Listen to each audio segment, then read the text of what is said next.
Ibrahim Traoré déclenche une révolte au Togo. Le fils du dictateur est expulsé devant tout le peuple. L'Afrique de l'Ouest n'avait jamais vu quelque chose comme ça. En cette année 2025, le nom d'Ibrahim Traoré résonne dans chaque capitale, dans chaque université, dans chaque conversation de café. Ce jeune capitaine de 37 ans, président du Burkina Faso depuis son coup d'État révolutionnaire de 2022, vient de déclencher un tsunami politique qui traverse les frontières, comme un feu de brousse incontrôlable. Tout commence dans les rues poussiéreuses de Lomé, capitale du Togo. Des étudiants de l'université de Lomé partagent frénétiquement sur leur téléphone des extraits de discours enflammés de Traoré. Ces mots résonnent comme des coups de tonnerre dans les oreilles de toute une génération fatiguée de l'oppression. L'Afrique aux Africains, crie-t-il dans ses vidéos virales. Fini le temps où nous mendions notre propre liberté. Les réseaux sociaux explosent littéralement. Sur TikTok, Instagram, Facebook, partout où les jeunes Togolais se connectent, ce sont les mêmes images qui tournent en boucle. Traoré en treillis militaire, le poing levé, dénonçant avec une passion dévorante les accords néocoloniaux, qui maintiennent l'Afrique à genoux depuis des décennies. Sa voix puissante traverse les écrans et va droit au cœur d'une jeunesse qui n'en peut plus de voir son continent pillé par des puissances étrangères.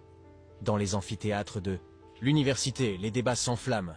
Les étudiants en sciences politiques analysent chaque phrase de Traoré, dissèquent ses stratégies, comparent sa révolution à celle de Thomas Sankara, le héros burkinabé assassiné en 1987. Ces jeunes esprits brillants comprennent parfaitement ce qui se joue.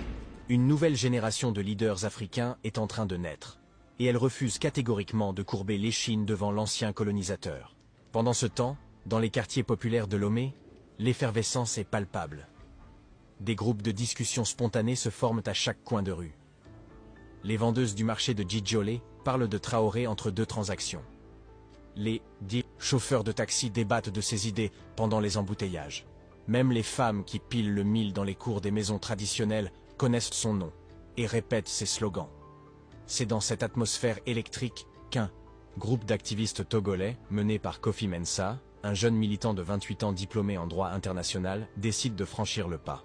Ils organisent une vigile symbolique devant l'ambassade de France à Lomé. Munis de bougies et de banderoles où sont inscrits des slogans comme « Traoré notre espoir » et « L'Afrique se réveille ». Ces militants pacifiques mais déterminés envoient un message clair. Le vent du changement souffle aussi sur le Togo.